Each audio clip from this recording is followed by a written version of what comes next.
프로젝트 51번 시간 하나님의 백성이 시편으로 노래하다 제목입니다.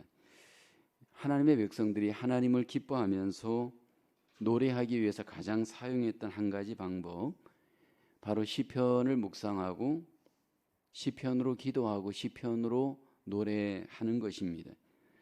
우리가 부르는 찬양들 중에 가사들이 시편이 참 많습니다. 저도 좋아하는 복음성가 한 곡이 있는데 시편 92편을 가지고 이게 곡을 붙인 찬양입니다. 제 신학대학원 동기 목사님이 작곡을 한 곡인데, 아침에 주의 인자하심을 나타내시며 밤마다 주의 성실하심을 베푸니 좋으나이다. 여호와께 감사하며 주의 이름을 찬양, 여호와께 감사하며 주의 이름을 찬양. 여호와여, 주의 행사가 어찌 그리 크신지요?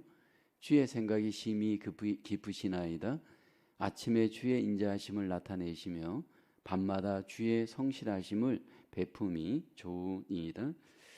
이 찬양 여러분도 좋아하시는 분들이 있을 겁니다.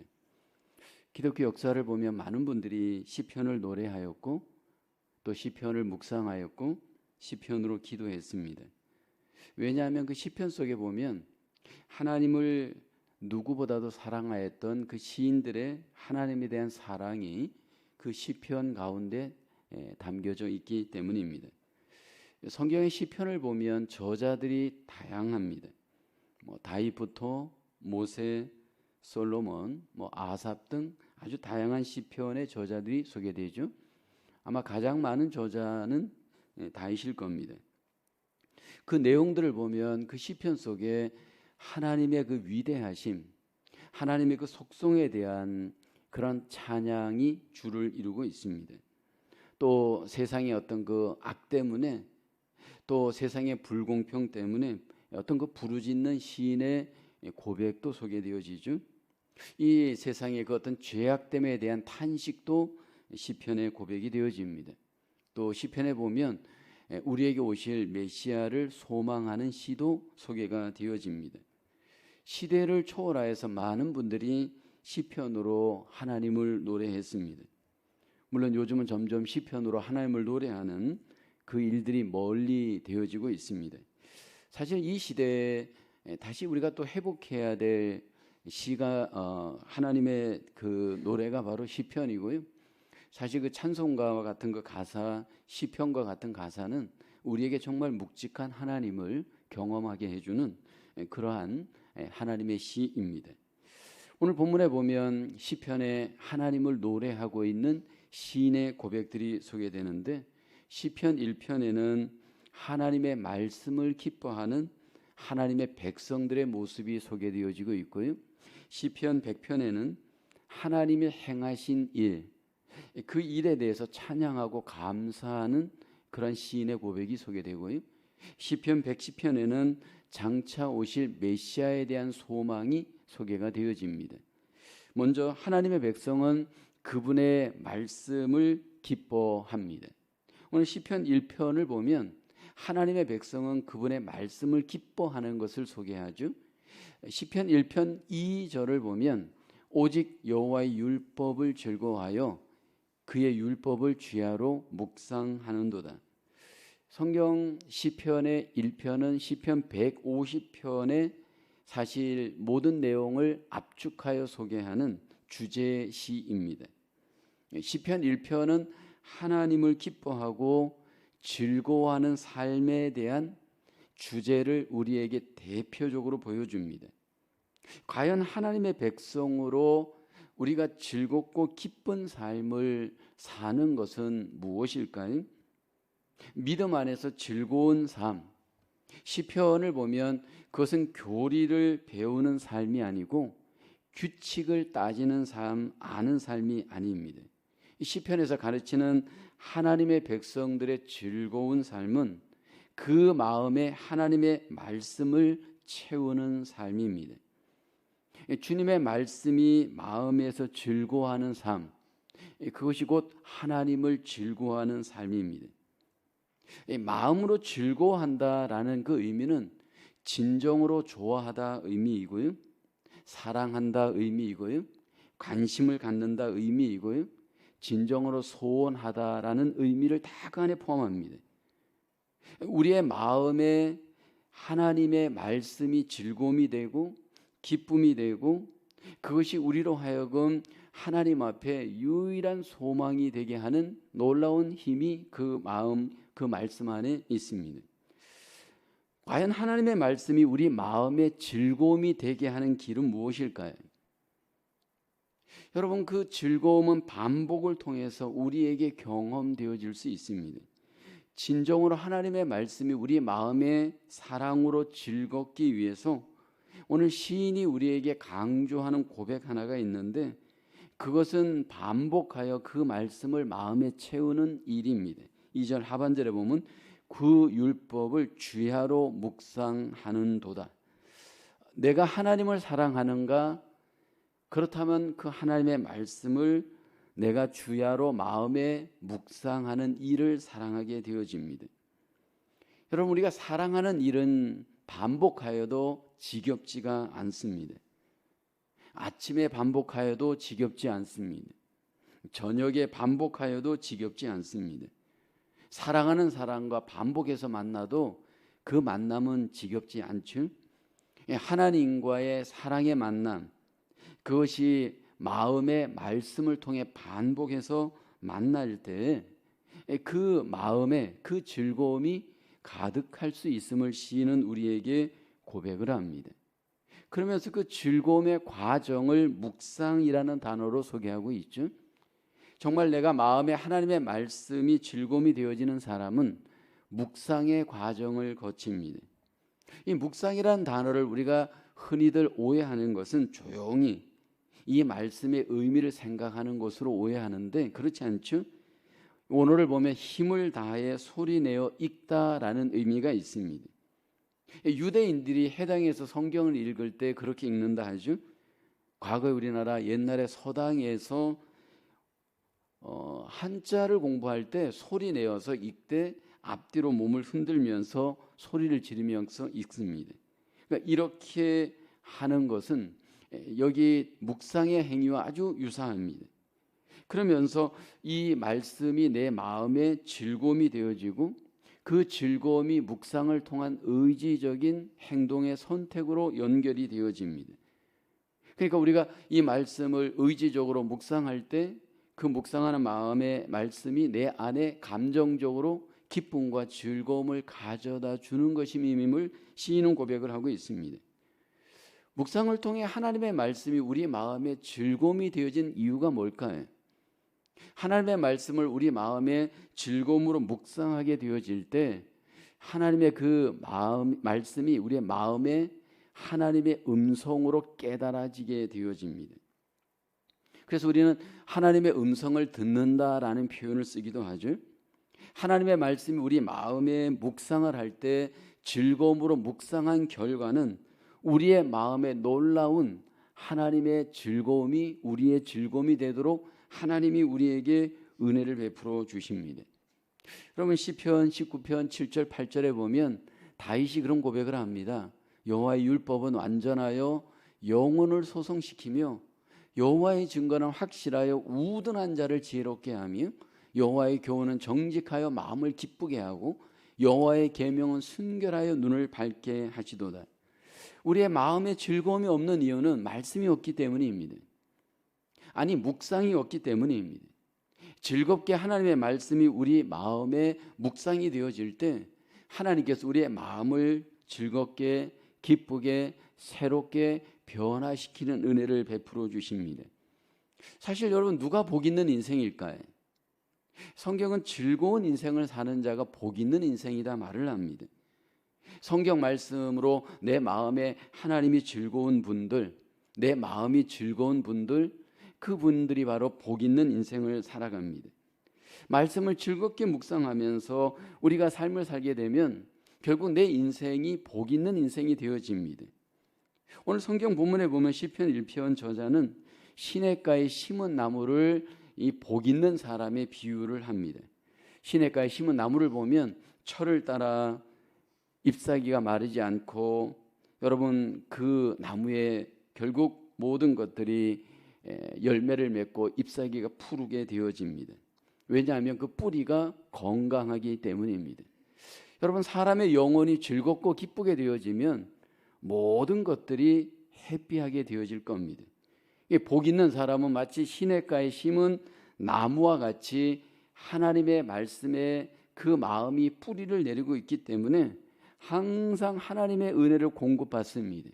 그래서 그 마음이 즐겁고 기쁘고 그로 인해서 그 영혼이 든든하게 세워져 가게 되어집니다. 우리가 삶을 경험하지만 영혼이 잘 되면 육체가 잘 되고 육체가 잘 되면 범사가 잘 되어지는 것을 성경은 말씀을 합니다. 근데 우리의 영혼이 잘 될 수 있는 비결이 뭐냐면 바로 하나님의 말씀이 우리의 마음의 즐거움으로 묵상되어져 우리의 심령이 하나님의 놀라우신 사랑으로 충만하게 되어지는 겁니다. 그러나 악인들은 어떤 사람일까요? 오늘 본문에 보면 바람에 부는 겨와 같다 그렇게 말씀을 하죠. 여러분, 영혼이 가벼운 분들이 있잖아요. 그 마음에 즐거움이 없고 기쁨이 없어 바람에 나는 겨와 같이 늘 영혼이 나풀 걸리는 사람들이 계시잖아요. 여러분, 그분들의 삶은 이렇게 저렇게 흔들흔들거립니다. 사소한 말 한마디에 흔들거리고요, 환경에 흔들거리고요, 모든 상황에 흔들거리면서 그 안에 기쁨이 도저히 없는 분들입니다. 그런 분들의 삶은 결국은 바람에 나는 겨가 불에 타는 것과 같이 그 인생 속에 열매를 맺을 수 없을 겁니다. 시편 1편을 통해서 하나님은 우리의 마음에 말씀이 즐거움이 되어져 그것이 우리에게 하나님의 즐거움으로 충만하여 열매 맺는 복 있는 인생을 살기를 기대하십니다. 이 시편 1편의 이 복 있는 사람의 가장 완벽한 모델이 누구일까요? 여러분들은 시편 1편의 이 모델이 혹시 여러분에게 적용이 되어지는지? 어떤 성경학자가 이 시편 1편의 가장 완벽한 모델이 성경에서 누구인가 그렇게 이야기하는 것을 보았습니다. 어떤 분들은 아브라함이 아닐까 생각하기도 합니다. 근데 아브라함은 사실 그 영혼이 그렇게 즐겁다라고 할 수 없었던 게 아내 문제 때문에 또 아내를 2번이나 누이라고 속였고 여러 가지 어떤 불안전성이 그 안에 있었던 것을 보면 이 시편 1편에 그 복 있는 자는 아닐 것이다 말합니다. 또 어떤 분들은 모세가 아닐까. 그러나 모세도 결국 불순종하여서 가나안 땅에 들어가질 못했습니다. 또 어떤 분들은 다윗을 추천하기도 합니다. 근데 간음죄와 살인죄로 그 영혼도 즐거운 인생을 완전하게 살지를 못하였습니다. 사실 여러분, 구약의 모든 인물들을 보면 다 불완전합니다. 그들의 인생은 오늘 시편 1편의 즐거운 인생, 복 있는 인생을 100% 살아내 드리질 못했습니다. 사실 시편의 1편의 복 있는 인생을 완벽하게 산 분은 예수님이십니다. 이 땅에 오셨던 예수님을 보면 그 마음이 말씀으로 즐거운 삶을 살았습니다. 여러분의 인생 속에 말씀이 내 마음의 즐거움의 삶으로 경험되고 있는가를 돌아보기를 원합니다. 여러분, 먹는 것, 세상의 어떤 누리는 것, 쾌락으로 우리의 삶은 즐거워할 수 없습니다. 하나님 우리를 영적인 존재로 만들었기 때문에 우리의 마음에 하나님의 말씀, 하나님이 우리의 마음을 충만하게 채워서 즐거움이 될 때 그 인생이 바로 복 있는 인생인 줄로 믿습니다. 예수 그리스도를 믿는 하나님의 자녀들이 복 있는 인생인 이유는 그 마음에 하나님으로 채워지는 은혜를 경험할 수 있기 때문입니다. 말씀의 그 즐거움이 우리 안에 즐거움이 되길 원합니다. 이 세상의 즐거움이 아닌 하나님의 말씀이 내 안에 기쁨과 즐거움이 되어져 여러분 복 있는 인생으로 하나님 앞에 시편 1편과 같이 여러분 고백되어지고 승리할 수 있기를 주의 이름으로 축복합니다. 퀘천 1번입니다. 하나님의 말씀을 기뻐하는 것과 하나님을 기뻐하는 것은 어떤 관계가 있습니까? 여러분, 기쁨이라는 단어가 누구에게 속해 있느냐면 하나님께 속해 있습니다. 우리에게 구체적으로 하나님을 기뻐하는 것은 하나님의 말씀을 기뻐하는 겁니다. 그러니까 내 인생 속에 기쁨이 없는 분들, 왜 내 인생은 이렇게 기쁨이 없을까? 여러분, 그 원리는 간단합니다. 하나님의 말씀을 내 안에 회복하는 일입니다. 내 안에 말씀이 없는 분들은 결국 내 마음에 기쁨이 없습니다. 하나님을 기뻐하는 것과 하나님의 말씀을 기뻐하는 것, 이것은 둘이 아니라 하나입니다. 마음으로 하나님의 말씀을 기뻐할 때 그것이 곧 하나님을 기뻐하는 일입니다. 중요한 것은 저와 여러분들 속에 주야로 이 말씀이 나에게 기쁨으로 늘 마음 가운데 풍성하게 경험되어지는 그 묵상의 은혜가 우리에게 경험될 수 있기를 주님의 이름으로 소원합니다. 두 번째로 하나님의 백성은 그분의 성품과 하신 일을 기념합니다. 시편은 하나님의 말씀을 기뻐하게 할 뿐 아니라 여기 하나님이 누구신가, 하나님이 무슨 일을 하셨는가, 그것을 기념합니다. 특별히 우리가 하나님 앞에 예배할 때 그 하나님이 어떤 분이신지, 무엇을 하셨는지 우리가 기억하며 예배할 필요가 있습니다. 시편 100편 1절 2절을 보면 온 땅이여 여호와께 즐거운 찬송을 부를지어다. 기쁨으로 여호와를 섬기며 노래하면서 그의 앞에 나갈지어다. 하나님과 우리와의 관계 속에 즐거움과 기쁨이 여기 강조가 되어집니다. 근데 여러분, 기쁨으로 하나님 앞에 우리가 섬기며 예배하기 위해서 우리에게 하나님은 마음의 준비를 우리에게 요구합니다. 하나님을 예배하기 이전에 하나님이 먼저 우리에게 그 만남을 위해서 준비하기를 하나님이 기뻐하십니다. 근데 그 준비가 무엇이냐면 바로 찬양으로 하나님을 기뻐하면서 그 즐거움이 먼저 잘 준비되기를 하나님이 기뻐하십니다. 기쁨으로 하나님을 섬기고 노래하면서 하나님을 즐겁게 만날 수 있기를 하나님은 우리에게 소원을 하십니다. 여러분, 즐거운 만남은 즐거운 준비가 필요합니다. 하나님과의 만남이 즐겁기 위해서는 우리에게 먼저 즐거운 만남이 준비가 되어야 합니다. 즐거운 준비는 우리에게 즐거운 정성이 또 요구가 되어집니다. 만남을 위해서 모든 것들은 준비된 것만큼 우리가 만날 수가 있습니다. 만약 우리가 기쁘게 준비하였다면 기쁘게 하나님을 만날 수가 있습니다. 여러분, 왜 우리 속에 하나님과의 만남이 기쁘지 않을까를 오늘 시편의 기자를 통해 돌아볼 필요가 있습니다. 하나님과의 만남이 즐겁기 위해서는 하나님과의 만남의 즐거운 기억들이 우리 속에 회복이 되어야 됩니다. 오늘 본문 3절 상반절에 보면 여호와가 우리 하나님이신 줄 너희는 알지어다. 그는 우리를 지으시니요 우리는 그의 것이니 그의 백성이요 그의 기르시는 양이로다. 여기 시인이 먼저 인정하고 마음으로부터 믿는 것 하나가 있는데, 하나님이 우리 하나님이신 줄을 너희가 알아야 되는데 그분이 우리의 목자가 되고 나는 그분의 양이 된다 고백을 합니다. 여러분, 양이 목자에게 속해 있을 때 그 삶은 복된 삶, 즐거운 삶이 되어집니다. 우리 인생이 하나님 목자에게 속해 있다라는 것을 늘 기억하는 겁니다. 내가 하나님께 속한 양이다라는 것을 항상 기억하는 겁니다.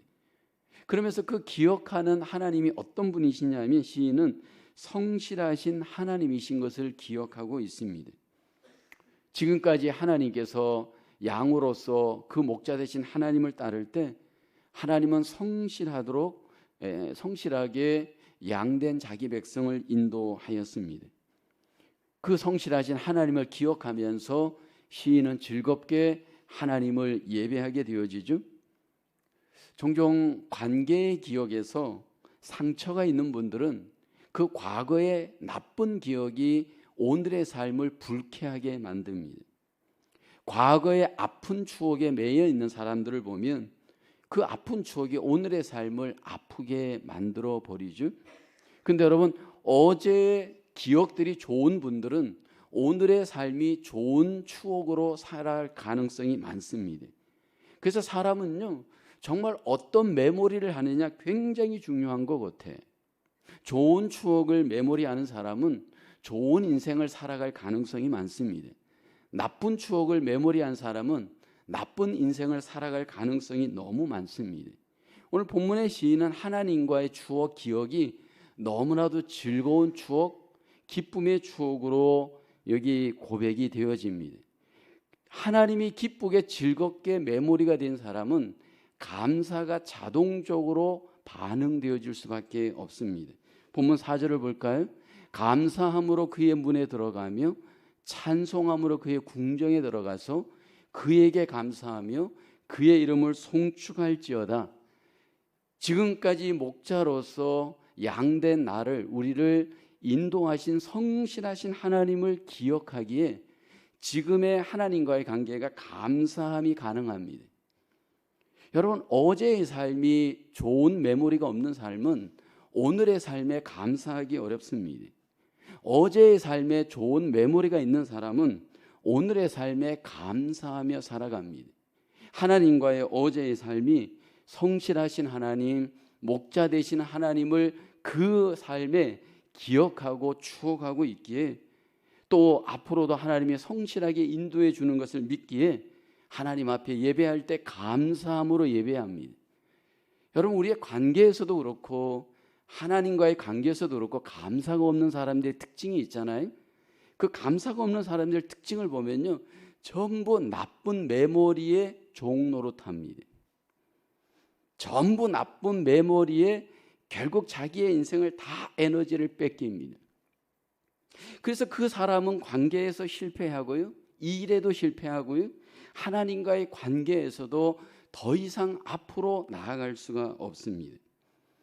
성실하신 하나님은 성실한 사람을 기뻐하십니다. 성실한 사람들은 성실하신 하나님을 감사함으로 찬양하고 경배하고 송축하게 되어집니다. 여러분, 하나님이 우리를 다루실 때 관계하는 방식을 주목해 볼 필요가 있습니다. 하나님은 요동치는 하나님이 아니십니다. 만약 하나님이 어제 하나님이 오늘 또 다르게 우리에게 관계한다면 우리는 너무너무 힘들 겁니다.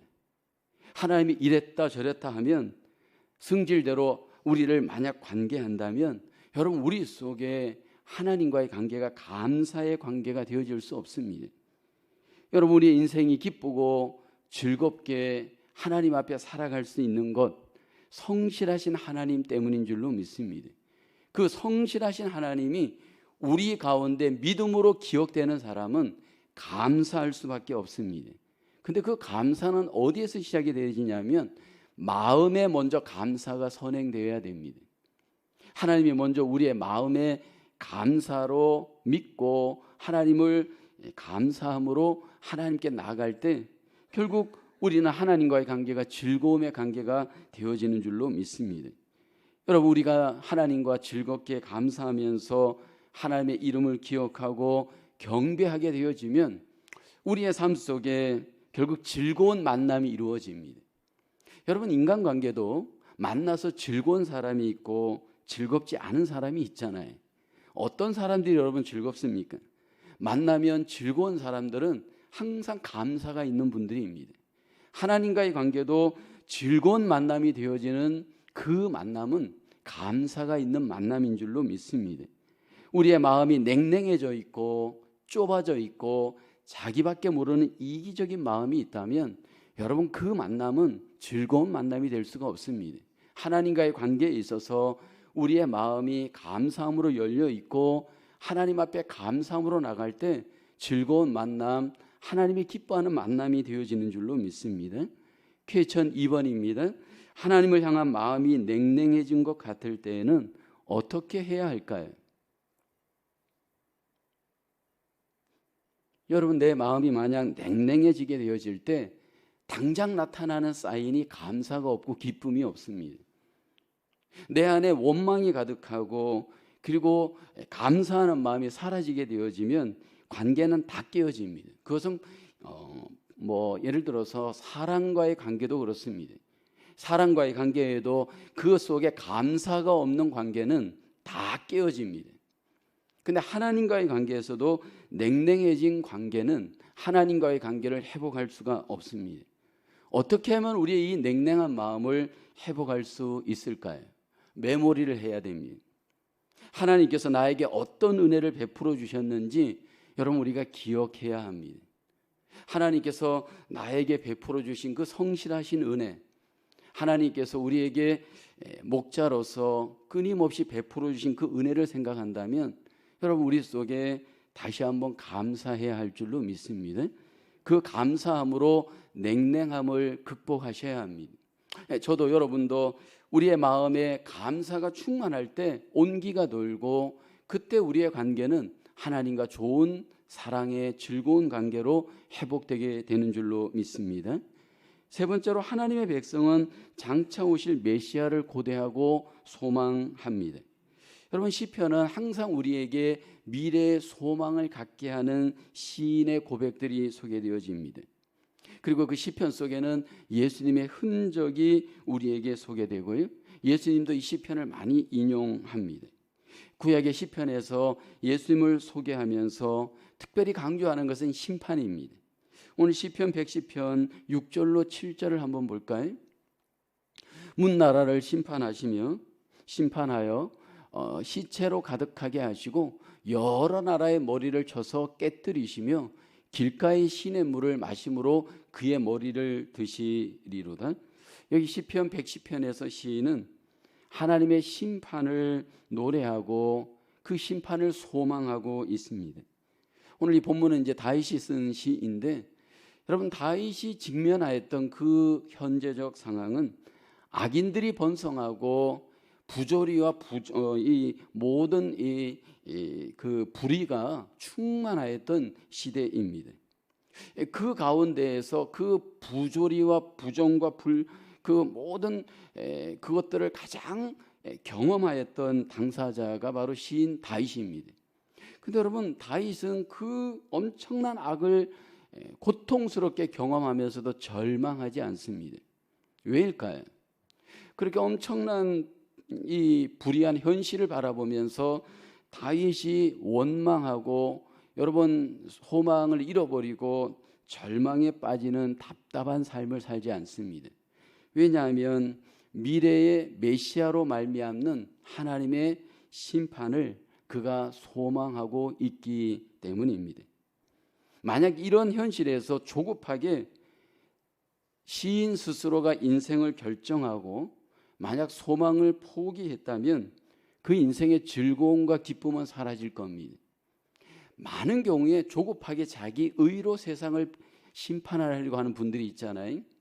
자기 기준으로 이 세상의 불의함을 함부로 여러분 심판하려고 할 때 우리가 직면하는 것은 절망밖에 없습니다.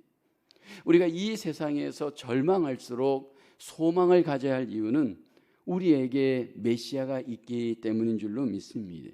미래에 오신 그 메시아의 완전한 심판, 오늘 시인은 믿고 소망하였습니다.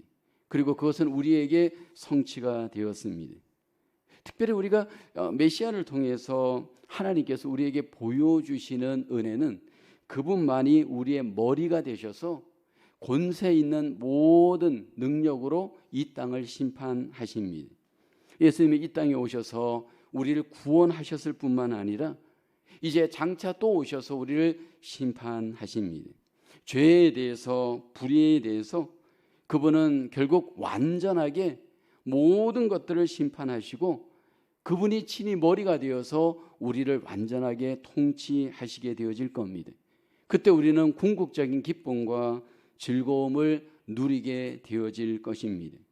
오늘 구약의 시편에 시인이 메시아를 소망하듯이 오늘 우리에게 필요한 것은 심판자로 오실 메시아에 대한 소망이 있을 때 우리에게 기쁨이 있습니다. 여러분 인생은 소망이 없으면 기쁨이 사라집니다. 어떤 불의 속에서도 우리가 소망해야 할 분은 메시아 되신 예수 그리스도인 줄로 믿습니다. 심판주로 오셔서 우리를 심판하실 그분의 놀라우신 그 심판의 약속을 하나님은 우리에게 약속하죠. 계시록 20장 11절 12절을 볼까요? 또 내가 크고 흰 보좌와 그 위에 앉으신 이를 보니 땅과 하늘이 그 앞에서 피하여 간데 없더라.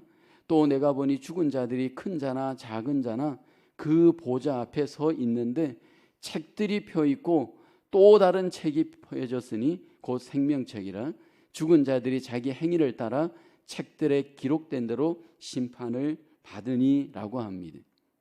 여기 주님께서 우리를 심판할 때 보니까 책들을 생명책을 펴놓고 이렇게 각각의 심판을 하시는 것을 보게 되어집니다.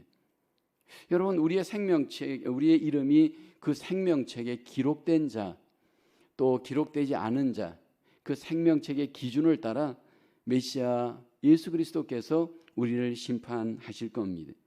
여러분, 우리가 그 소망의 삶을 그리스도인들은 여러분 우리가 이 땅에서 어떤 어려움이 있어도 소망으로 살아가야 할 줄로 믿습니다.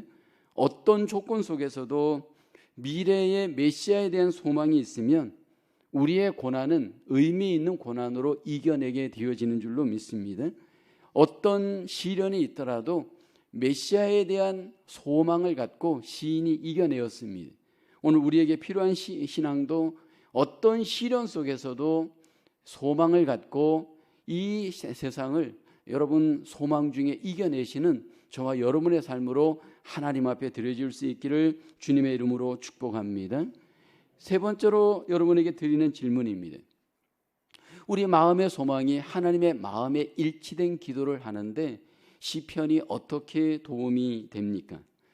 여러분, 우리가 소망하는 것, 이 세상의 것들을 우리가 소망할 수 없습니다.